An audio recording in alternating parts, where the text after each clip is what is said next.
조국 법무부 장관 후보자를 둘러싼 각종 고소고발 사건과 관련해 검찰이 전격적으로 압수수색에 나섰습니다. 서울대, 부산대, 단국대와 후보자 일가가 운영하는 웅동학원 등 압수수색 장소만 20여 곳에 이릅니다. 조국 후보자는 검찰 수사를 통해 모든 의혹이 밝혀지길 바란다고 말했습니다. 다만 진실이 아닌 의혹만으로 법무검찰 개혁의 큰 길에 차질이 있어서는 안 될 것입니다. 청와대가 후보자 지명 철회는 고려하지 않고 있다고 밝힌 가운데 조 후보자의 인사청문회는 다음 달 2일과 3일 이틀간으로 정해졌습니다. 사회적 참사 특별조사위원회가 가습기 살균제 참사 진상규명 청문회를 개최했습니다. 증인으로 채택된 그룹 총수들은 출석하지 않았고 대신 기업 임원들이 사건이 알려진 지 8년 만에 피해자들에게 공식 사과했습니다. 중고등학생 11명이 초등학교 여학생을 성폭행한 사건과 관련해 충격적인 사실들이 계속 드러나고 있습니다. 여학생은 지난해 다른 어른에게도 성폭행 피해를 당했는데 교육당국도 인지하고 있었지만 대처가 너무도 안일했습니다. 일본 정부가 내일 예정대로 우리나라를 수출 우대국 화이트리스트에서 제외하겠다고 밝혔습니다. 그런데 한 일본 업체가 정부 수출 규제를 피해 반도체 소재를 한국 공장에서 생산해 납품하는 방안을 추진하고 있습니다. 다른 일본 기업들도 비슷한 움직임을 보이고 있습니다. 김성태 자유한국당 의원이 자신의 딸이 KT에 취업할 수 있도록 직접 청탁했다는 법정 증언이 나왔습니다. 김 의원 재판에 증인으로 출석한 KT 전 사장은 김성태 의원이 딸의 이력서 봉투를 자신에게 건네며 취업을 청탁했다고 밝혔습니다.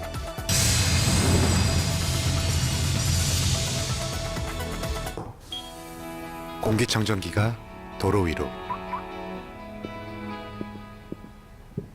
내일을 바꾸는 현대수소 전기차. 여러분 안녕하십니까? 조국 법무부 장관 후보자를 둘러싼 여러 의혹을 확인하기 위해서 검찰이 오늘 전방위 압수수색에 나섰습니다. 인사청문회를 앞둔 법무부 장관 후보자가 관련된 의혹에 대해서 검찰이 본격 수사에 들어간 겁니다. 어제 영장을 발부받은 검찰은 오늘 압수수색이 시작된 뒤에야 법무부에 보고할 정도로 보안을 철저하게 유지했습니다. 먼저 어딜 압수수색했는지 오늘 검찰 수사 상황을 안상우 기자가 전하겠습니다.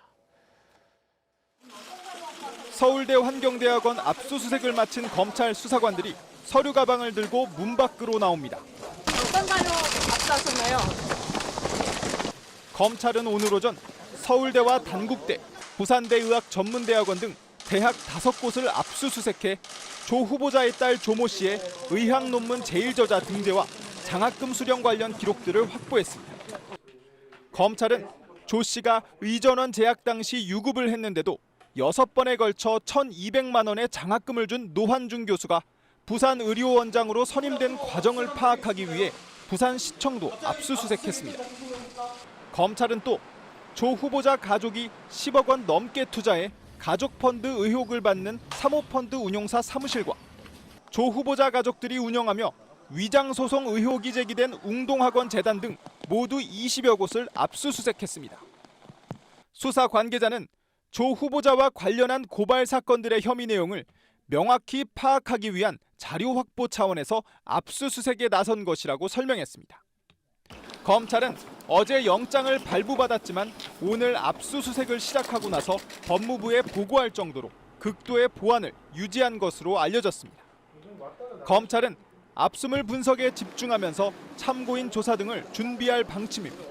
SBS 안상우입니다.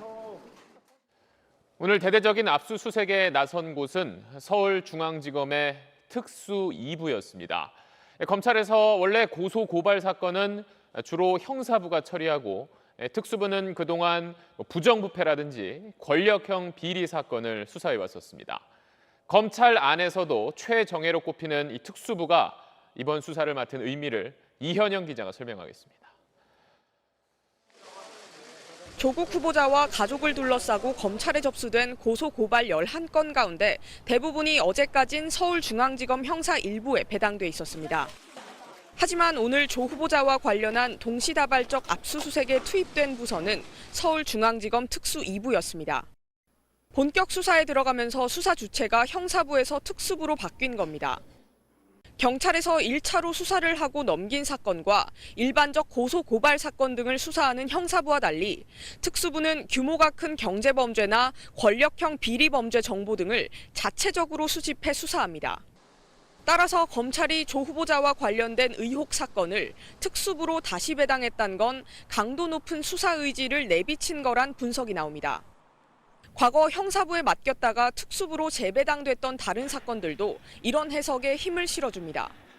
지난 2015년 이명박 전 대통령과 관련한 자원외교 수사도 형사부에 있던 사건을 특수 일부에서 다시 맡아 수사를 벌였습니다. 최근 부동산 투기 의혹 혐의로 재판에 넘겨진 손혜원 의원 사건도 당초 형사 일부에서 특수수사를 하는 부서로 재배당됐습니다. 검찰은 이에 대해 신속하고 효율적인 수사 진행을 위해서라고 설명했지만 압수수색 영장을 만들기 위한 기록 검토 시간 등을 고려했을 때 최소 5, 6일 전부터 특수부 수사가 예정돼 있었다는 분석에 힘이 실립니다. SBS 이현영입니다. 자, 지금 저희가 푸른색으로 지도에서 점으로 표시한 것처럼 오늘 검찰이 압수수색을 한 곳은 서울, 부산, 창원, 또 천안을 비롯해서 전국에 20곳이 넘습니다.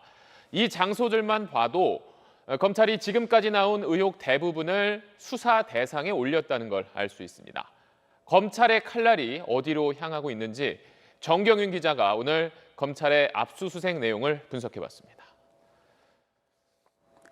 검찰 압수수색이 진행된 곳들입니다. 아주 대규모로 이루어졌는데요. 전국의 대학교와 운동학원, 서울 강남의 사모펀드 운용사 사무실까지 포함됐습니다. 이 중에서 딸 조 씨의 입시비리 의혹과 관련된 곳이 눈에 띕니다. 검찰은 조 씨의 단국대 논문 일저자 등재 논란, 공주대 논문 발표자 선정, 또 고려대 입학까지 들여다보기 위해서 이 단국대, 공주대, 고려대에서 압수수색을 진행했습니다.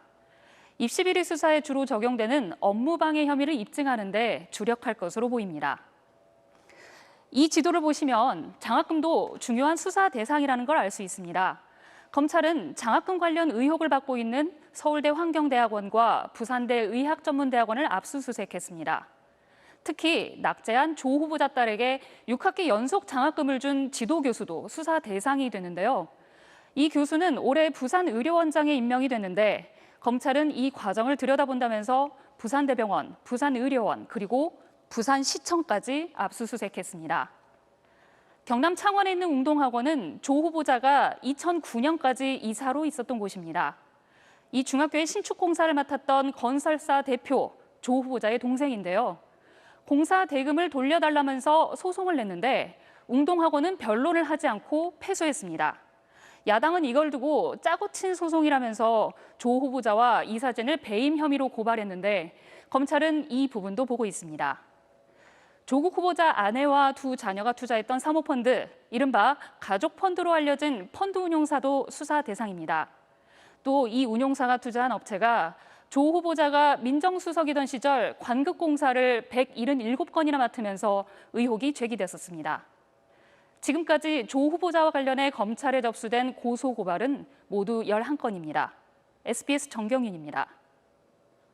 저는 사람에 충성하지 않기 때문에 제가 오늘도 이런 말씀을 드리는 겁니다.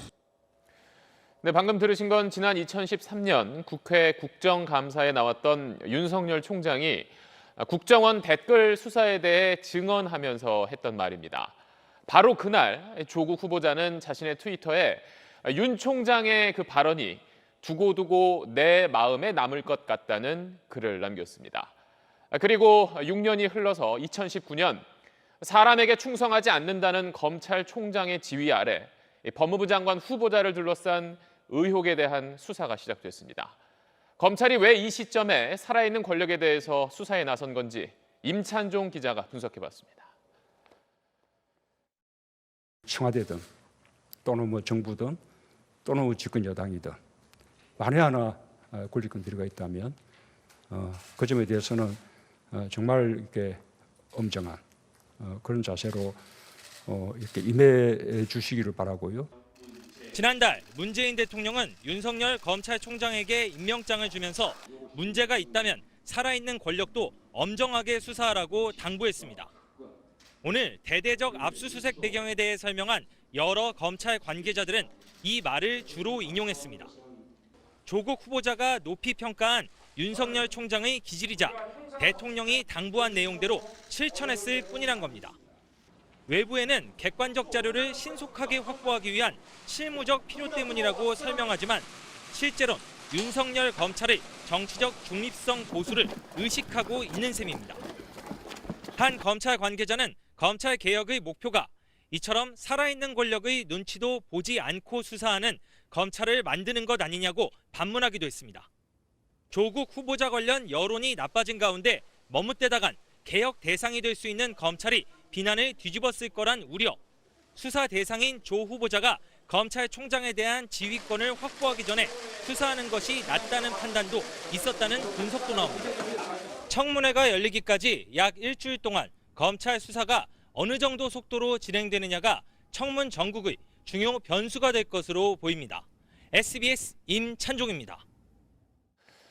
자, 그럼 이번엔 검찰 취재 기자를 연결해서 앞으로 수사 방향 살펴보겠습니다. 자, 박원경 기자, 먼저 오늘 검찰이 압수수색에 나서면서 지금까지와는 좀 국면이 많이 달라졌어요. 네, 지금까지는 언론과 정치권이 의혹을 제기하면 조국 후보자 측은 국회 인사청문회에서 해명하겠다라고 해서 관심의 초점은 청문회에 맞춰져 왔습니다. 일종의 청문 전국이었던 셈이죠. 하지만 오늘 검찰의 압수수색을 시작으로 조 후보자 관련 의혹은 수사 국면으로 바뀐 형국입니다. 이제 여론의 관심은 청문회에서 검찰로 옮겨왔다고 봐도 무방할 것 같습니다. 검찰이 특수부까지 동원해 강도 높게 수사를 벌일 뜻을 보이는 만큼 기존에 제기됐던 의혹과는 전혀 다른 문제가 불거질 가능성도 있습니다.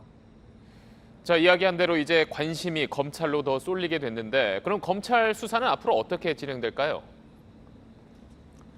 네, 우선은 다음 주 국회 인사청문회가 예정되어 있기 때문에 당분간 검찰 수사는 차분히 진행될 것 같습니다.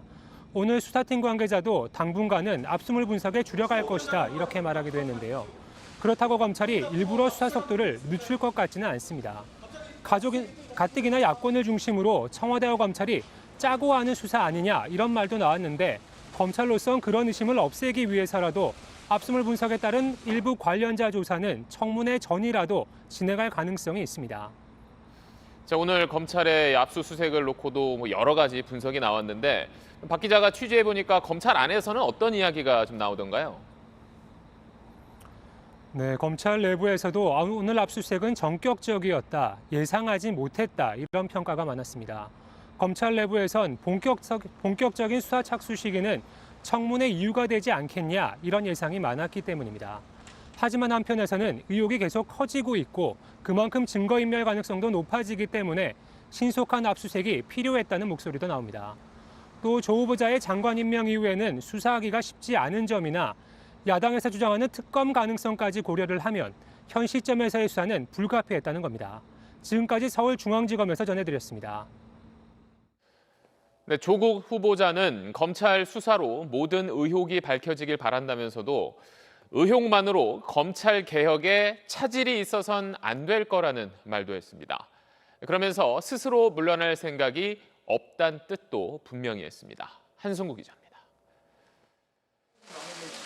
보통 오전에 출근하던 조국 법무부 장관 후보자는 오늘은 오후 2시 반이 돼서야 나왔습니다. 여전히 청문회 준비를 성실히 하겠다면서 검찰 조사를 통해 모든 의혹이 밝혀지길 희망한다고 말했습니다. 전방위 압수수색에도 불구하고 중도 사퇴 뜻이 없음을 분명히 한 겁니다. 검찰 개혁의 필요성은 다시 강조했습니다. 진실이 아닌 의혹만으로 법무검찰 개혁의 큰 길에 차질이 있어서는 안 될 것입니다. 자신에 대한 의혹 제기와 압박이 검찰 개혁을 막으려는 의도에서 비롯되고 있다는 시각을 내비쳤다는 분석입니다. 법무부 장관이 되면 공정한 수사가 이루어질 수 있겠느냐는 질문엔 이렇게 답했습니다. 법무부 장관은 검찰의 수사에 대해서 구체적 지휘를 하지 않습니다. 다만 검찰청법에는 법무부 장관이 구체적 사건에 대해 검찰총장을 지휘, 감독할 수 있도록 돼 있어 논란의 여지가 있습니다. 조 후보자 본인도 지난 2012년 검찰의 총리실 민간인 사찰 의혹 수사 때 권재진 당시 법무부 장관이 수사 대상자와 인연이 있음을 지적하며 철저한 수사를 위해 장관이 물러나야 한다고 SNS에 쓴 적이 있습니다. 오늘 입장 발표 이후에는 지지하는 사람들은 조국 힘내세요, 반대하는 사람들은 조국 사퇴하세요라는 말을 집중적으로 퍼뜨리면서 해당 문구들이 포털 검색어 상위에 오르기도 했습니다. SBS 한승우입니다. 정치권 반응도 살펴보겠습니다. 먼저 여권은 전격적인 압수수색에 당황한 표정이 역력했습니다. 민주당은 공식 논평을 내고 유감의 뜻을 밝혔는데 검찰 개혁을 방해하려는 의도가 아니길 바란다고도 했습니다. 청문회는 어제 합의대로 다음 주 월요일과 화요일에 열립니다. 윤나라 기자입니다. 검찰의 압수수색 사실이 전해지자 민주당 지도부는 전혀 몰랐다며 크게 당황했습니다. 압수수색 범위와 검찰의 의도를 파악하느라 분주했습니다. 지금 이제 수사를 하는 거라서 저희가 지금 뭐 이렇다 저렇다라고 말씀을 드리기는 적절하지 않다. 공식적으로는 격한 표현을 삼갔지만 당 내부에선 윤석열 총장 체제 검찰이 크게 한 방 먹였다며 격앙된 분위기가 역력했습니다. 공식 논평에선 청문회를 앞둔 시점에 압수수색은 유감이다. 청문회 진행에 장애가 발생할 수 있어 우려스럽다는 입장을 밝혔습니다. 이번 압수수색이 검찰 개혁을 방해하려는 정치적 의도가 아니길 바랍니다. 검찰개혁 발표에 따라 검찰이 집단 행동을 하는 게 아니냐는 우려가 있다는 말까지 나왔습니다. 여당에서 이렇게 검찰개혁을 언급하는 건 압수수색 이후 조국 후보자를 둘러싼 불법 의혹이 더 커질 수도 있지만 검찰이 개혁에 반발하는 걸로 인식된다면 허탈감과 실망감 때문에 이탈했던 지지층을 돌려세울 수 있다는 판단 때문인 걸로 보입니다. 하지만 한국당, 즉각적인 지명 철회와 자진 사퇴를 요구하며 공세의 고삐를 바짝 죄었습니다. 범죄 혐의가 포착돼 압수수색까지 받는 후보자가 검찰을 지휘하는 법무부 장관이 될 수 있냐는 겁니다. 임명을 강행하겠다는 것은 결국은 국민을 완전히 무시하는 것이라고밖에 볼 수 없다는. 청문회 일정은 민주당 지도부가 어제 여야 합의안을 수용하면서 다음 달 2일과 3일 이틀간 열리게 됐습니다. 한국당은 후보자 가족까지 포함해 증인과 참고인 25명을 요구하고 있지만 민주당이 가족은 부를 수 없다고 맞서면서 치열한 줄다리기가 계속되고 있습니다. SBS 윤나라입니다. 자, 그럼 청와대 취재기자 바로 연결해서 청와대와 여권의 분위기 좀 더 자세히 들어보겠습니다. 전병남 기자, 먼저 오늘 압수수색과 관련해서 청와대 입장이 나온 게 있습니까? 공식적으로는 말을 아꼈습니다. 청와대 정무수석이 오늘 오전 국회에 있다가 기자들의 질문을 받았는데요. 이렇게 답했습니다. 청와대에서는 어떻게 보시는지 궁금한데요. 저희들은 특별한 입장 없습니다. 현재는. 청와대 브리핑 과정에서 피의자 신분으로 법무장관이 되는 건 부적절하다, 이런 주장에 대해서 거꾸로 아무런 피의 사실이 없을 수도 있는 거 아니냐 정도가 적극적인 대응이었습니다. 자, 공식적으로는 그렇다고 해도 앞서 윤나라 기자 리포트에서 보셨듯이 안으로는 여권이나 청와대에서 꽤 불만이 있는 것 같던데요. 저희가 여러 청와대 관계자 그리고 여당 의원들을 오늘 취재했습니다. 공통된 반응은 청문회 전에 후보자를 검찰이 수사하는 건 유례가 없다. 결국 윤석열 검찰총장 임명 때부터 우려했던 일이 현실이 됐다입니다. 윤 총장은 언제든 살아있는 권력을 겨눌 수 있는 양날의 칼이라는 평이 있었는데 이번 압수수색으로 현 정권을 겨냥했다는 겁니다. 윤석열 총장에게 화살을 돌린 건데요. 이제 검찰이 수사에 착수했다고 해서 거기에 밀려 후보자를 낙마시킬 수는 없다. 저항하는 검찰을 개혁하기 위해서는 더더욱 조 후보자 임명을 관철해야 한다는 쪽으로 오늘 여권 기류가 형성됐습니다. 검찰 압수수색 때문에 전국이 크게 바뀌었지만 대응하기에 따라서는 반전을 모색할 수 있다는 판단인 셈입니다. 그러니까 수사가 시작됐고 상황이 조금 더 복잡해지긴 했지만 여기서 물러날 생각은 없다는 거네요. 네, 청와대는 지명 철회나 자진 사퇴 모두 고려하지 않는 분위기입니다. 청와대는 청문회가 개최되면 의혹 대부분이 해명이 될 걸로 판단을 하고 있습니다. 일단 청문회까지는 견디고 그 뒤에도 만약에 비판적 여론이 가라앉지 않는다면 그때 임명 강행 여부를 판단해 보려는 겁니다. 다만 검찰 수사라는 건 지금까지의 의혹 제기와는 차원이 다른 것이어서 청문회를 전후한 수사 상황에 따라 전국이 크게 요동칠 수밖에 없습니다. 지금까지 청와대에서 SBS 전병남입니다. 자, 조국 후보자의 사퇴를 촉구하는 대학생들의 목소리가 커지는 가운데 내일 촛불 집회를 주최하겠다고 했던 서울대 총학생회장의 과거 이력을 문제 삼는 글이 인터넷에 올라왔습니다.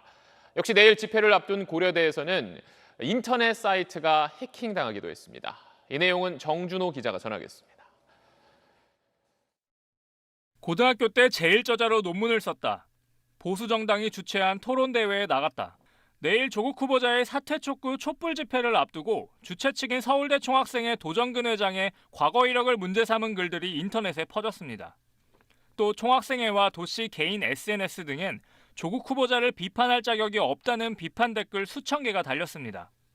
도시는 페이스북을 통해 논문을 제출한 학회의 성격과 작성 방식 등을 상세히 밝혔고 특정 정당의 당원으로 활동한 경력도 전혀 없다며 의혹을 정면 반박했습니다. 허위 사실에 근거한 문제 제기들이 계속 이루어지고 있는 거는 좀 상당히 유감이고요. 학생들의 목소리를 좀 왜곡하려는 시도가 아닌가. 역시 내일 집회를 앞둔 고려대의 온라인 커뮤니티 고파스는 오늘 새벽 의문의 해킹을 당해 2시간쯤 서버가 다운됐습니다. 보안 강화 이후로 3년 만에 처음으로 이제 공격이 들어온 거예요. DB에도 이제 접근을 하려고 시도를 했었던 정황이 있더라고요. 의도적인 집회 방해 시도 아니냐는 의혹도 나오고 있습니다. 순수성을 이념적으로 재단하거나 부당하게 훼손하려는 움직임들에 대해서는 경계할 필요가 있겠습니다. 서울대와 고려대 모두 내일 집회가 외부 영향을 받지 않도록 학생증과 졸업증명서를 확인하는 등 철저히 관리하겠다고 밝혔습니다. SBS 정준호입니다. 대학가 움직임 보셨는데 서울대에서 있었던 일 하나 더 전해드리겠습니다. 최근 서울대 치의학 전문 대학원에 다니던 한 학생의 입학 허가가 취소됐습니다. 그 학생이 대학 교수였던 어머니의 도움을 받아서 연구 실적을 꾸며서 합격한 거라고 서울대는 판단했습니다. 자세한 내용은 한소희 기자가 전하겠습니다. 2016년 성균관대 약학과 교수 A씨는 연구실 대학원생들에게 동물 실험을 지시했습니다. 3개월 동안 진행된 이 실험으로 작성된 논문은 SCI급 저널에 실렸습니다. 논문의 단독 저자는 단 2-3차례 실험을 참관한 A 교수의 딸이었습니다. 구경만 하다 왔어요. 실험을 하진 않았고 실험 다 끝날 때쯤에 인증사진? 그런 것처럼 해가지고 A 교수 딸은 이 논문을 실적으로 제출했고 서울대 치의학 전문대학원에 입학했습니다. 뒤늦게 사실관계를 파악한 교육부는 지난 3월 서울대의 학칙에 따라 처분할 것을 권고했고 서울대는 최근 A 교수의 딸의 입학 허가를 취소하기로 최종 결정했습니다. 입학 허가 취소는 퇴학과 달리 입학 사실과 학적 자체가 사라지는 조치입니다. 좀 더 혹시 여자가 있으면 밝혀서 다시는 좀 이런 입시 비리가 없었으면 하는 바람입니다. 교육부의 수사 의뢰를 받은 검찰 역시 입학 과정에 A 교수의 도움이 있었다고 판단했습니다. 이에 대해 A 교수 측은 지난달 열린 첫 공판에서 논문 작성에 대학원생 도움을 받은 사실을 인정하면서도 딸이 참여한 논문 자체를 허위로 보긴 어렵다며 업무방해 혐의는 부인한 것으로 전해졌습니다. SBS 한소희입니다. KT 부정채용 의혹과 관련해 김성태 의원이 딸의 계약직 채용을 직접 청탁했다는 증언이 법정에서 나왔습니다. 또 김 의원이 이석채 당시 KT 회장에게 딸을 잘 부탁한다고 말했다는 증언도 있었습니다. 고정현 기자의 보도입니다. 부정 채용을 주도한 혐의로 구속 기소된 서유열 전 KT 홈고객 부문 사장은 오늘 열린 재판에서 2011년에 자유한국당 김성태 의원으로부터 채용 청탁을 직접 받았다고 말했습니다. 김 의원이 흰색 각봉투를 건네며 스포츠 체육학과를 나온 딸이 갓 졸업했는데 KT 스포츠단에 경험 삼아 일할 수 있게 해달라고 부탁했단 겁니다. 서 전 사장은 이 이력서를 KT 스포츠단에 전하며 인턴이나 계약직으로 써달라고 했다고 덧붙였습니다. 또 김 의원을 이석채 당시 KT 회장과 함께 일식집에서 만났는데 김 의원이 이 전 회장에게 딸이 계약직으로 근무하니 잘 부탁한다고 말했다고도 증언했습니다. 2011년 4월 계약직으로 입사한 김 의원의 딸은 2012년 하반기 공개 채용을 통해 KT 정규직이 됐습니다. 서류 접수가 끝난 지 한 달이 지나서야 지원서를 냈는데도 최종 합격했습니다. 서 전 사장은 이에 대해 이 전 회장이 김성태 의원 딸을 정규직으로 근무할 수 있게 해보라고 지시했다고 밝혔습니다. 검찰은 김성태 의원이 이석재 전 회장의 국정감사 증인 채택을 막아주는 대가로 딸의 정규직 채용을 받은 거라며 뇌물수수죄를 적용해 재판에 넘겼습니다. SBS 고정현입니다. 10대 청소년 11명이 한 초등학교 여학생을 성폭행했다는 소식 어제 전해드렸는데 또 다른 피해 사실이 드러났습니다. 이번 사건이 일어나기 전인 지난해 이 초등학생이 엄마의 지인인 남성들로부터 성폭행을 당했었던 건데 당시 제대로 된 치료도 보호도 받지 못했습니다. G1 조기현 기자입니다. A양은 앞서 지난해 8월에도 성폭행 피해를 입었던 것으로 취재 결과 드러났습니다. A양 어머니와 알고 지내던 성인 남성 2명이 몹쓸 짓을 한 겁니다.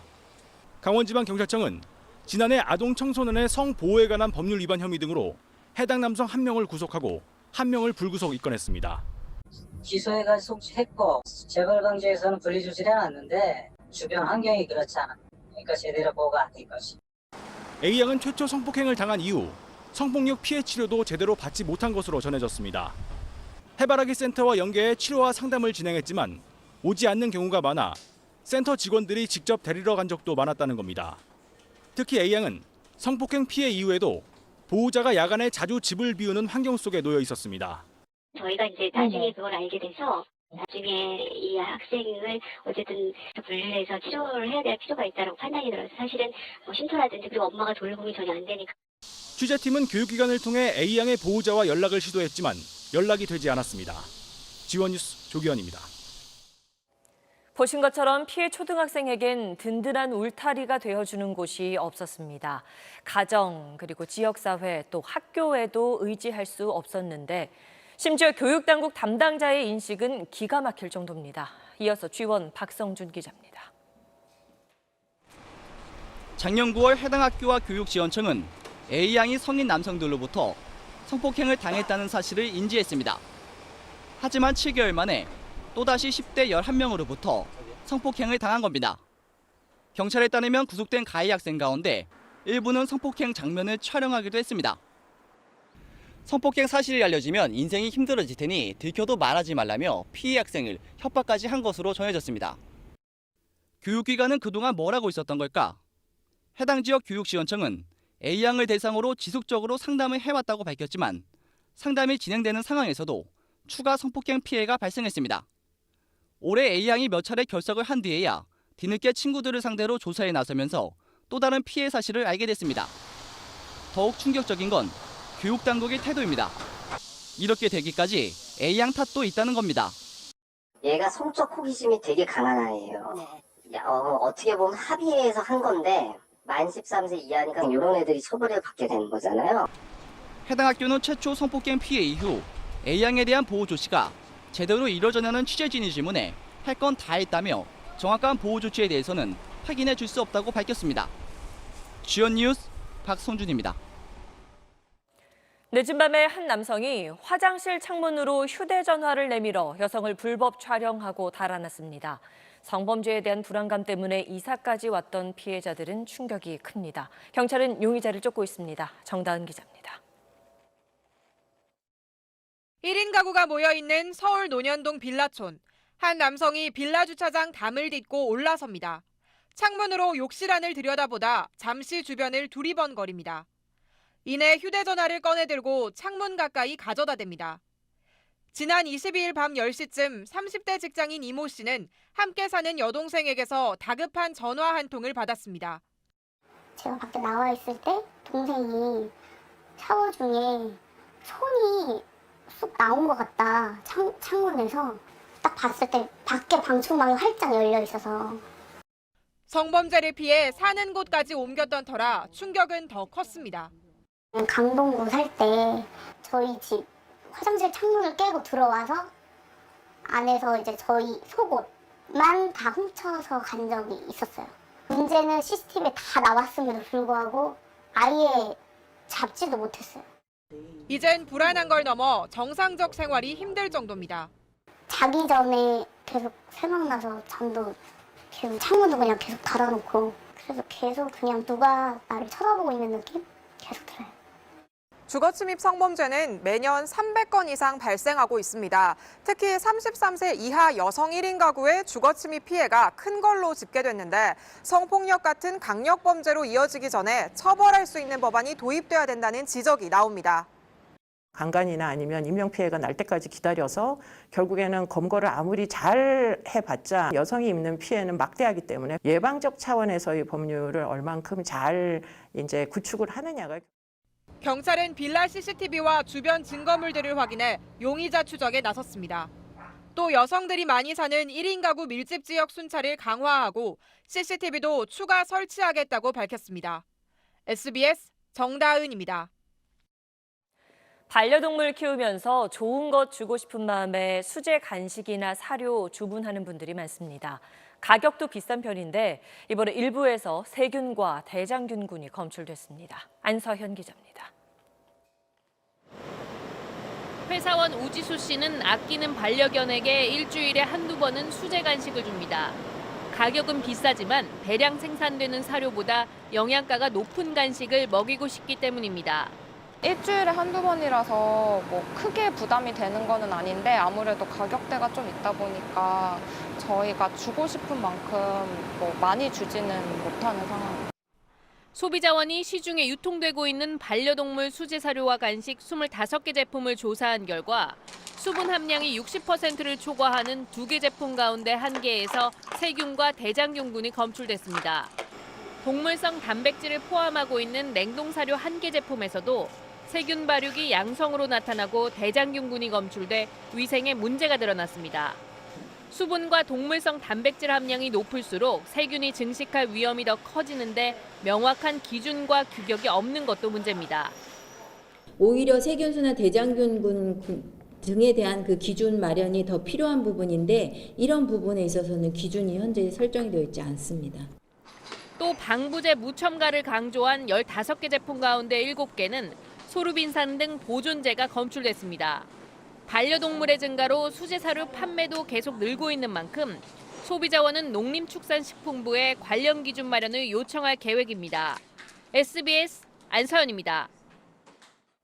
성매매 알선 사이트의 은밀한 고리에 대해서 얼마 전 저희가 그 실체를 집중적으로 전해드렸는데요. 지난달 국내 최대 성매매 사이트를 개발한 사람이 체포됐고 이번엔 필리핀으로 달아났던 이 사이트의 실제 주인이 자수했습니다. 유수환 기자가 취재했습니다. 70만 회원을 보유한 국내 최대 성매매 알선 사이트 밤의 전쟁입니다.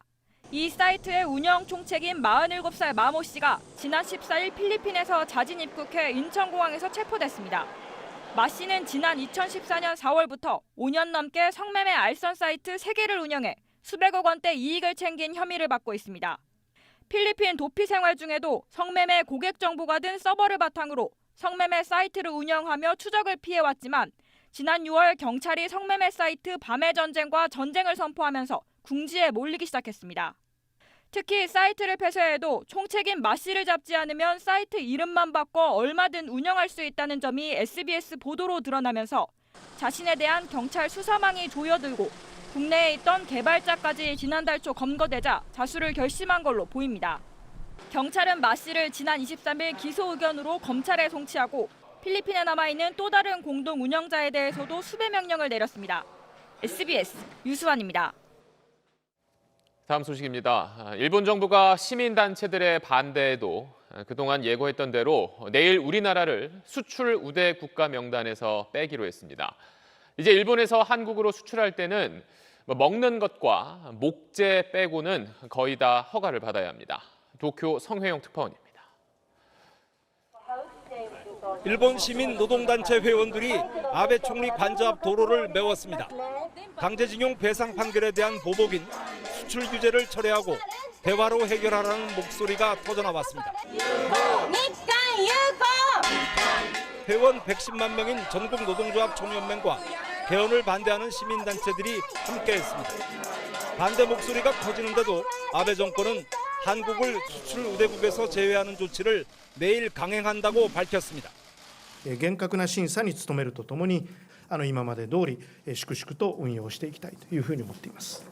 수출 규제를 풀면 한일 군사정보보호협정 종료를 재검토할 수 있다는 이낙연 총리의 제안도 사실상 거부했습니다. 明日施行されます輸出貿易管理令の一部改正はあくまで韓国の輸出管理制度や運用に不十分な点がある。 내일부터 한국에 대한 일본 제품 수출은 식품과 목재를 제외하고 대부분 개별 허가를 받아야 합니다. 49개 항목 4,800여 개 품목이 일단 규제 대상인데 일본 정부가 어떤 품목을 갖고 시비를 걸지 아직은 알 수 없습니다. 개별 허가에 최대 90일까지 걸리기 때문에 빨라도 다음 달 말쯤 돼야 일본 정부의 보복 강도를 파악할 수 있을 것으로 보입니다. 도쿄에서 SBS 성혜영입니다. 자, 이런 수출 규제가 길어지면 한국 기업과 거래해왔던 일본 기업의 피해도 커질 수밖에 없습니다. 이런 상황에서 일본을 대표하는 한 반도체 소재 기업이 한국에 있는 공장에서 제품을 만들어서 삼성에 납품하기로 하고 그 준비 작업에 들어간 걸로 확인됐습니다. 박찬근 기자가 단독 취재한 내용입니다. 인천 송도에 있는 TOK 첨단 재료의 생산 공장입니다. 일본의 대표적인 소재 기업인 TOK가 지분 90%를 가진 한국 내 법인입니다. TOK는 그동안 첨단 시스템 반도체의 극자외선 공정에 쓰이는 EUV용 포토레지스트를 일본에서 생산해 삼성전자에 납품해왔습니다. TOK 한국법인 측은 앞으로 한국의 공장에서 EUV용 포토레지스트를 생산해 납품할 준비를 하고 있다고 밝혔습니다. 구체적인 생산 시점은 밝히지 않았지만 일본 수출 규제의 장기화에 대비해 최대 고객인 삼성에 대한 판로를 안정화하려는 목적입니다. 일단은 삼성 쪽에서는 아무래도 필요로 하고 있고 삼성 쪽에서 일단은 제작을 하는 쪽으로 가는 게 바람직하겠죠. 최근 일본 기업들이 한국이나 제3국 생산 공장을 통한 우회적인 수출로 규제를 피하려는 움직임을 보이고 있지만 확인된 건 처음입니다. 아직 일본 정부의 수출 허가가 한 건도 나오지 않고 있는 고순도 불화수소도 한일 합작법인을 통한 국내 생산 가능성이 거론되고 있습니다. 수출 규제가 장기화 국면으로 접어들면서 매출 손실과 판로 중단을 우려하는 일본 업계도 더 이상 자국 정부의 눈치만 보고 있을 수는 없는 상황이 됐다는 분석입니다. SBS 박찬근입니다. 가습기 살균제 피해가 세상에 알려진 지 8년 만에 그 진상을 밝히기 위한 청문회가 처음 열렸습니다. 피해자들은 여전히 고통받고 있는데도 증인으로 채택된 대기업 총수들은 오늘 나오지 않았고 또 기억이 나지 않는다는 무책임한 답변도 이어졌습니다. 김덕현 기자입니다. 1,400여 명 목숨을 앗아간 가습기 살균제 참사의 진상을 규명하기 위한 청문회가 피해자 가족들의 증언으로 시작됐습니다. 현재는 13% 정도가 남아 있습니다. 이 인공호흡기 없이는 단 1분도 숨을 쉴 수가 없습니다. 이틀간 열리는 청문회 첫째 날이었던 오늘 오전, SK케미칼과 애경산업 관계자들을 상대로 질의가 이어졌습니다. 안전성을 제대로 확인하기 전에 가습기 살균제를 판매한 것 아니냐는 의혹이 쟁점이었습니다. 최창원 전 SK케미칼 대표이사와 최동석 애경산업 대표이사가 피해자들에게 사과했지만 청문회 곳곳에서 기억이 나지 않는다는 식의 불성실한 증인 답변이 나왔고 전혀 기억나지도 않고 알지도 못합니다. 자문 과정에서 있었던 일에 대해서는 말씀을 드리기가 어렵다. 이내 방청석에서 야유가 쏟아지기도 했습니다. 그나마 증인으로 채택된 최태원 SK그룹 회장과 장영신 애경그룹 회장 등 기업 총수들은 모습을 드러내지 않았습니다. 오후에는 공정거래위원회와 환경부 등 정부기관의 부실 대응에 대한 추궁이 이어졌습니다. 내일은 옥시알비와 LG생활건강 등 기업 책임과 군부대 가습기 살균제 피해에 대한 진실규명이 이어질 예정입니다. SBS 김덕현입니다. 성신여대에서 한 교수가 학생들을 성추행한 사실이 확인됐는데도 경고 조치만 받고 지난 1월 재임용된 일이 있었습니다. 학생들이 강하게 반발하면서 교육부가 진상조사를 벌였고 해당 교수를 해임할 것을 학교에 요구했습니다. 김형래 기자입니다. 지난해 6월 성신여대 실용음악학과 A 교수가 학부생 2명에게 부적절한 말과 신체 접촉을 했다는 신고가 접수됐습니다.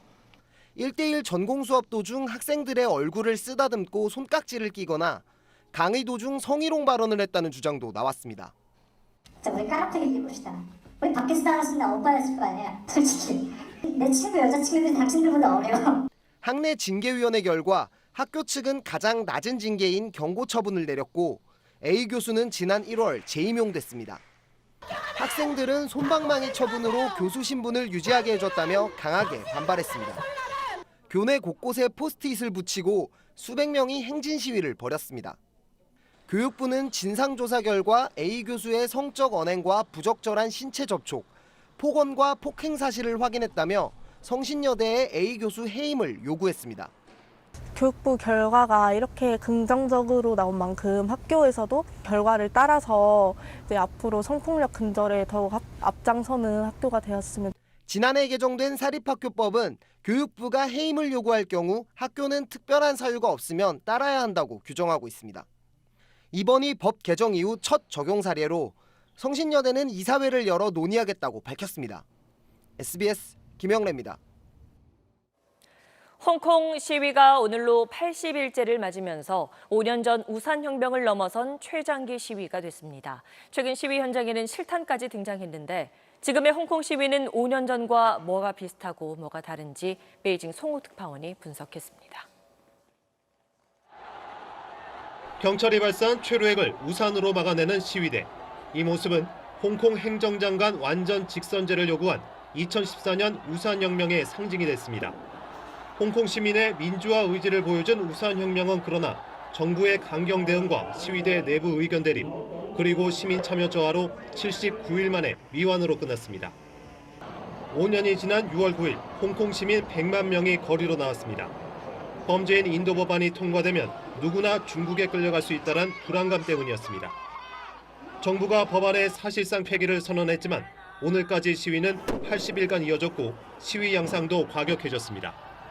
그 기저에는 우산혁명 당시보다 심각해진 집값 문제, 그리고 홍콩의 중국화에 대한 불안감이 깔려 있습니다. 또 지도부 없는 자발적인 참여와 독려는 시위의 동력이 되고 있습니다.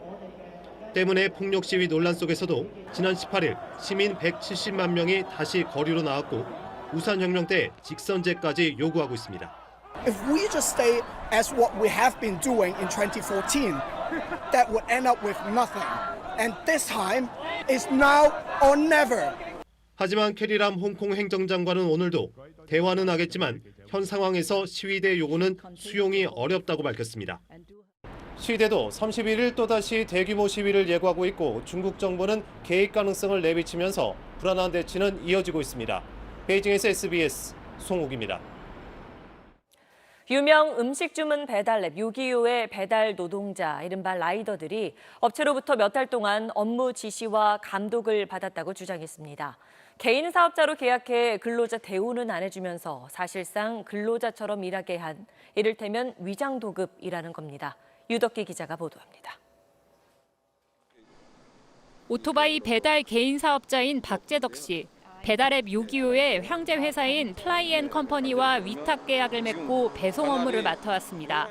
계약서엔 회사에 소속되지 않고 재량에 따라 일한다고 돼 있지만 실제로는 직원처럼 끊임없이 업무 지시와 근태 관리를 받고 있습니다. 시간 찍히고 출근 보고가 되고요. 그 전화를 또 합니다. 저 출근했습니다라고. 심지어 점심시간까지 일일이 지정받고 계약된 배송 지역을 벗어나 다른 지역으로 파견되기도 합니다. 필수 장비인 오토바이와 기름값까지 회사 측이 제공했습니다.